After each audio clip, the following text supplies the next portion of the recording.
श्री स्वामी चरित्र सारामृत अध्याय 19. श्री विष्णू बळवंत थोरात विरचित श्री स्वामी चरित्र सारामृत ग्रंथाचा 19वा अध्याय प्रस्तुत करताना मी सर्वप्रथम ग्रंथलेखन श्री विष्णू बळवंत थोरात यांचे वंदन करते.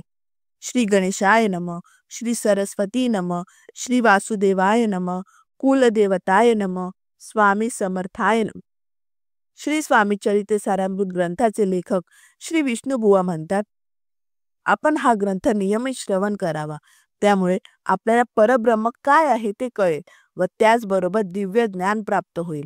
आपले चित्त शुद्ध होईल व मनास परमानंद मिळण्याचा मार्ग सोपा होईल. त्याचबरोबर ह्या नरदेहातून मुक्त होऊन मोक्षाची प्राप्ती होईल. आळंदीच्या आजूबाजूमधील व आसपासच्या क्षेत्रात एक नृसिंह सरस्वती नावाचे मोठे सप्तपुरुष होऊन गेले. ते त्या क्षेत्रात खूप प्रसिद्ध होते.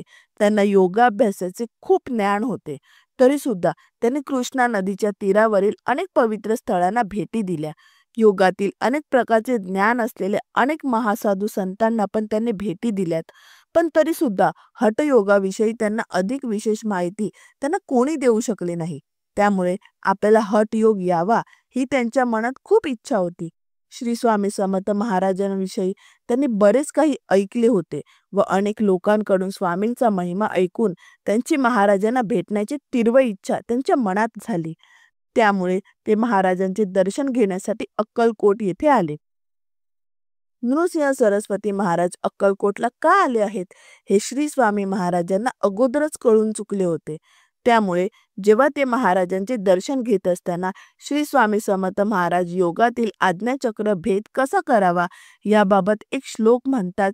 श्री नृसिंह सरस्वती यांची समाधी लागली व त्यांच्या शरीरातून ब्रह्मांडातील निघालेल्या प्राणवायूचा संचार झाला व त्यांचे पूर्ण शरीर निश्चेष्ट पडले.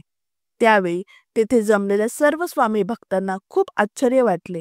काही वेळानंतर श्री नृसिंह सरस्वती यांची समाधी उतरली व ते जेव्हा ध्यानावर आले त्यावेळी ते स्वामी महाराजांच्या दिशेने धावत गेले व त्यांनी त्यांच्या चरणांना आपले मस्तक टेकवले.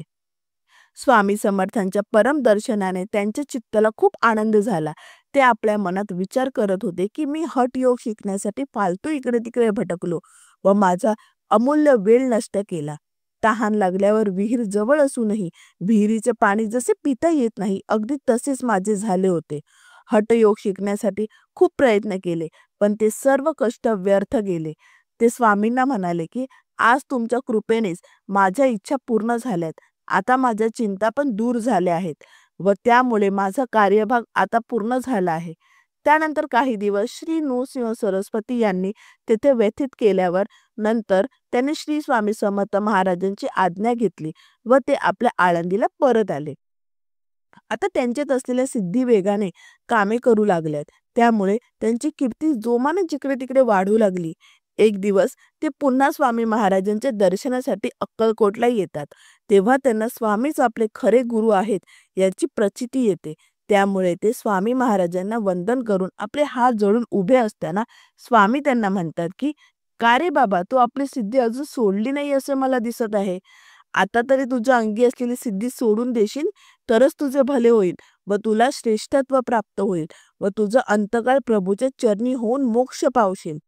महाराजांचे हे बोलणे ऐकून तेथे हजर असलेल्या भक्तजनांना श्री स्वामी समर्थांना असं का उपदेश देत आहेत हे ऐकून आश्चर्य वाटले. पुढे नृसिंह सरस्वतींना आपल्या दुःखांचे कारण समजले व त्यामुळे त्यांच्या अंगी असलेली सिद्धी सोडून दिली व ते आळंदीला परत आले. श्री स्वामी समर्थांच्या अनेक भक्तगणांमध्ये एक भक्त श्री यशवंत भोसेकर होते. या क्षेत्रात सर्व लोक त्यांना देव मामलेदार म्हणून सुद्धा ओळखत असत. ते सुद्धा स्वामी महाराजांचे एक निस्सीम भक्त होते. महाराजांची पण त्यांच्यावर खूप मोठी कृपादृष्टी असल्याने त्यांना ज्ञानप्राप्ती झाली. वासुदेव बळवंत फडके हे एक मोठे ब्राह्मण असून सुद्धा ते क्रांतिकारी प्रवृत्तीचे होते. आपल्या देशाला स्वातंत्र्य मिळाले पाहिजे म्हणून त्यांनी इंग्रजांच्या विरोधात बंड पुकारले होते. त्यांनी स्वामी समर्थ महाराजांची खूप कीर्ती ऐकली होती. त्यामुळे ते आपली तलवार हाती घेऊन अक्कलकोटला येतात. श्री स्वामी समर्थ महाराजांच्या हातांचा जर त्यांच्या तलवारीला स्पर्श मिळाला तर श्री स्वामी महाराजांच्या कृपेने आपल्याला आपल्या कार्यात यश मिळेल ही त्यांची भावना होती. त्यामुळे श्री वासुदेव बळवंत फडके हे स्वामी महाराजांच्या समोर आपली तलवार आणून ठेवतात व ते दूर उभे राहून स्वामींच्या आदेशाची प्रतीक्षा करतात. पण या कार्यामध्ये यश मिळणार नाही, कारण ही योग्य वेळ नाही हे सुचवण्यासाठी श्री स्वामी ती तलवार जवळच्या तरवाडच्या झाडावर फांदीवर ठेवून देतात. श्री स्वामींना काय सांगायचं आहे हे वासुदेव बळवंत फडके यांना समजून जाते, पण त्यांच्या मनात आपल्या मातृभूमीचे प्रेम हे आपले कर्तव्य आहे व ते शिरसावंत समजून ते बंड पुकारतात. पण पुढे त्यांना त्यांच्या कार्यात यश मिळत नाही. श्री तात्यासाहेब भोसले नावाचे एक राजदरबारातील आश्रित सरदार अक्कलकोट येथे राहत होते. ते स्वामी समर्थांचे एक निस्सीम भक्त होते. ते दररोज रात्रंदिवस श्री स्वामी महाराजांच्या चरणी लीन होऊन त्यांचे भजन पूजन करीत असत. एक दिवस त्यांना आपल्या समोर चक्क यम देवतेचे दर्शन झाले. ते दृश्य पाहून त्यांना असे वाटले की त्यांचा मृत्यू जवळ आला आहे. तेव्हा ते स्वामी महाराजांकडे गेलेत व आपल्याला मरणाच्या संकटातून वाचवा असे म्हणाले. त्याच दिवशी त्याच वेळी स्वामी समर्थांनी स्वतःच त्या यम देवतेला आपल्या समक्ष बोलवून त्याला आज्ञा केली की हा माझा भक्त आहे, त्यामुळे त्याला हात लावण्याची हिंमतही करू नकोस. यमदेवतेने श्री स्वामी समर्थांच्या आज्ञेचे पालन केले. ही घटना घडली तेव्हा एक वृद्ध बैल तेथेच उभा होता. तेव्हा स्वामी समर्थांनी यमाला आज्ञा केली, सध्या या बैलाचे वय पूर्ण झाले आहे, तेव्हा तू या बैलाला सोबत घेऊन जा. श्री स्वामी समर्थाची आज्ञा यमाने पाळली व त्याचबरोबर तो बैल मृत्युमुखी पडला व जमिनीवर पडला. अशा प्रकारे महाराजांनी बैलाला तर मुक्ती दिलीच, पण त्याबरोबर तात्यांचे प्राण वाचवून त्यांना जीवनदान दिले. श्री विष्णुबुवा पुढे म्हणतात की स्वामी समर्थ महाराजांच्या अशा अनेक लीला आहेत व त्या जर सांगितल्या तर हा ग्रंथ लिहिण्यास सुद्धा अपूर्ण पडेल. अशा प्रकारे श्री स्वामी चरित्र सारामृत ग्रंथाचा 19वा अध्याय हा येथेच सफळ संपूर्ण होत आहे. श्री स्वामी समर्थ. जय जय स्वामी समर्थ.